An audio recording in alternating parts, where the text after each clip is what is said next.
Okay, in this week's recap, an increase in COVID-19 cases matched with downbeat Federal Reserve forecast weighed on the markets.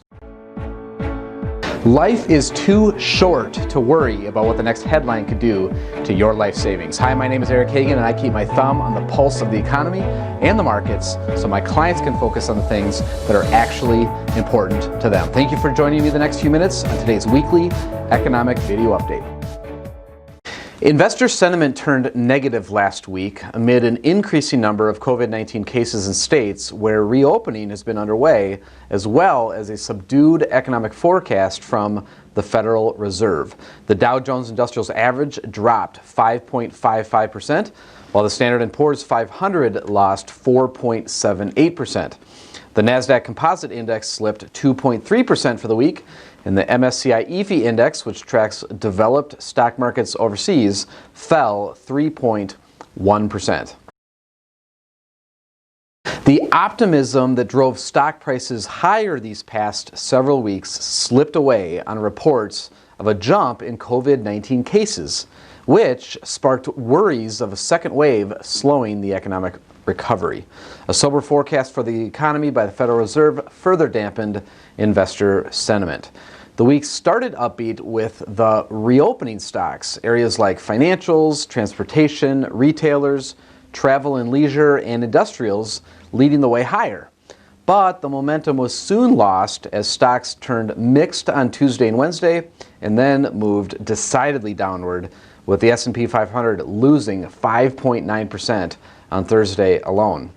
Amid a volatile week, big technology companies resumed their market leadership, with the NASDAQ Composite closing above 10,000 for the very first time. Stocks pared their losses on Friday, but it was not enough.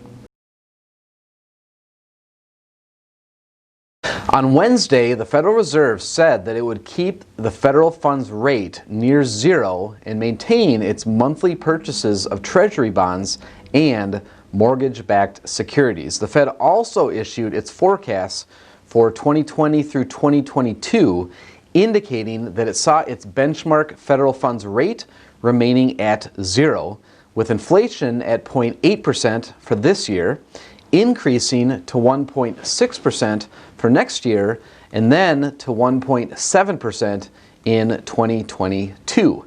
Fed officials also expect the economy to shrink by 6.5% this year, with GDP growing 5% and 3.5% next year and then the following year, respectively. Their forecast for unemployment predicts a steady decline over the next 2.5 years, from 9.3% by the end of this year to 5.5% by the end of 2022.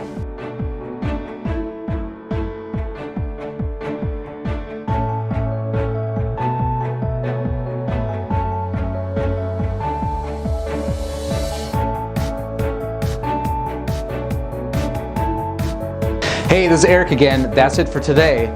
Don't forget to subscribe before you leave. To learn how I give my clients' life savings the attention it deserves, visit me online at www.erichagan.pro. If you'd like to get financially organized, go check out nocostfinancialdashboard.com. And lastly, if you'd like to take control of your 401k at work, visit us over at 401kinvestmentpros.com. Thank you again for your time today. I'll look for you next week.